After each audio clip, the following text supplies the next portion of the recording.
প্রেম ভালোবাসার কাছে হার মানে ৭ সমুদ্র ১৩ নদীর দূরত্ব।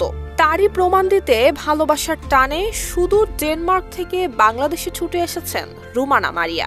গত ২১টি বছর প্রিয় মানুষটির সঙ্গে যোগাযোগ না থাকলেও ফেসবুকের বদৌলতে তাকে আবারও খুঁজে পেয়ে ছুটে এসেছেন বাংলাদেশের বরগুনায়। এমন ঘটনায় এলাকা জুড়ে সৃষ্টি হয়েছে চাঞ্চল্য। And we started talking 3 months ago, and I decided to come here now, and the plan is to take him back to Denmark, if possible. If not, I'll come back here. That time I hoped he will come to Denmark, but problems, so he couldn't come. And after my father wanted me to divorce him, which I did, and আমরা সিদ্ধান্ত নিয়েছিলাম যে আমরা চলে যাব ডেনমার্কে। First এর পাঠাই আমি আর যাই না, আমি মানে কথা আর রাখি নাই, কিন্তু অপেক্ষা ছিলাম। সে তার বাধ্য হইয়া বাপ মার কথা করে তারপরে বিয়ে করছে, কিন্তু সে বিয়েও তার তো আর ইহানে বনিবনা হইতো না। সেই হিসেবে সেপারেট হয়ে পরে এইভাবে যোগাযোগ হয়ে এখন তো আমরা খুশি। মাঠের অলরাউন্ডার আমি, আর ঘরের allrounder Tylox. Tylox toilet cleaner, clean মানেই টাইলক্স। খোঁজ নিয়ে জানা গেছে ১৯৯৭ সালে প্রবাসে থাকাকালীন ডেনমার্কের বাসিন্দা রোমানা মারিয়া বসিকে ভালোবেসে বিয়ে করে বাংলাদেশে নিয়ে আসেন বরগুনার মাহবুবুল আলম মান্নু। এর ৩ বছরের মাথায় ২০০০ সালের দিকে মারিয়া আবারও পাড়ি জমান ডেনমার্কে। তবে কয়েক মাস পর মান্নুর ডেনমার্কে যাওয়ার কথা থাকলেও বিভিন্ন কারণে তিনি আর যেতে পারেননি। স্বামী স্ত্রী দুজন দুই দেশে থাকলেও ২০০৩ সাল পর্যন্ত তাদের মধ্যে যোগাযোগ অব্যাহত থাকে। পরবর্তীতে পরিবারের চাপে অন্যত্র বিয়ে করতে বাধ্য হন রোমানা মারিয়া। বন্ধ হয়ে যায় মান্নুর সঙ্গে সব ধরনের যোগাযোগ।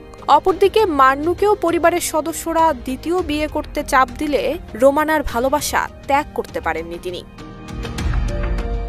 প্রিয়তমার প্রতীক্ষায় ২৪টি বছর নিঃসঙ্গতায় কাটিয়েছেন মান্নু। সবশেষ সামাজিক যোগাযোগ মাধ্যম ফেসবুকে খোঁজাখুঁজির এক পর্যায়ে দেখা মেলে প্রিয়তমার। দুজনের মধ্যে আলাপচারিতায় পুনরায় বিয়ে করার সম্মতিতে বাংলাদেশে আসেন মারিয়া। এমন ঘটনায় এলাকায় চাঞ্চল্যের সৃষ্টি হলে রোমানাকে দেখতে মান্নুর বাড়িতে ভিড় জমান স্থানীয়রা। আমাকে আমরা অনেক চাইছি যে বিয়ে করাবো, কিন্তু আমাদের মনে হয়েছে যে সে এইটাই নিয়ে চিন্তা করতো, এটাই তার ভিতরে ছিল সব সময়। তারপর আমরা সবসময় জোরও করতাম না, আর তার দেখতাম কোথাও পছন্দ হইতো না। তো আমরা আগে ভাবতাম, আমি একদিন জিজ্ঞাসা করছি যে মামা, তা আপনি একটু যোগাযোগ করেন, দেখেন কি করা যায়। এই তো মানে নেটের মাধ্যমে আর কি কিভাবে যেন যোগাযোগ করলো। পরে আমাকে একদিন বললো, তুই এদিক কালকে আসিস। আসার পরেই বললো জোরে পাইছি। কিভাবে? এইভাবে যেভাবে সে নেটে পাইছে আর কি। আমাদের কাছে তো খুব ভালোই লাগতেছে। আমার মামি দীর্ঘদিনের পর দেশে ফিরছে। আমার মামি আসাতে আমরা গোটা পরিবার খুশি। আসলে ভালোবাসা যদি প্রকৃত হয়, ভালোবাসার টান যদি আন্তরিক হয়, হৃদয়ের হয়, তাহলে তা কখনো বিলীন হয় না। সেটি কিন্তু এখানে প্রমাণ হচ্ছে যে একজন মাহবুবুল আলম মান্নু, তিনিও এই দেশে থেকে একাকী অগোছালো জীবনযাপন করেছেন, কিন্তু তিনি কারোর সাথে বিয়ের বিরুদ্ধে বসেননি এবং তার যিনি প্রিয়তমা ছিলেন তার অপেক্ষায় ছিলেন। একই রকমভাবে ডেনমার্কেও তার প্রিয়তমা তেমনই সময় কাটিয়েছিলেন।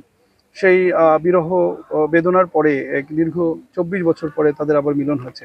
এটি স্থানীয়ভাবে বেশ আলোচনা এসেছে, সবার মাঝে একটা আগ্রহ তৈরি করেছে এবং তাদের জন্য শুভকামনা রইল। আমরা আশা করি তার পরবর্তী যে সময়গুলো, পরবর্তী যে দিনগুলো, সেগুলো যেন ভালোভাবে কাটে এবং তাদের সুখে শান্তিতে তাদের এই যে পরিবার যেন তারা আমৃত্যু তারা কাটিয়ে যেতে পারে, এবং সেই শুভকামনা রইল আমাদের পক্ষ থেকে। নুসরাত জাহান মেহেক, ঢাকা পোস্ট।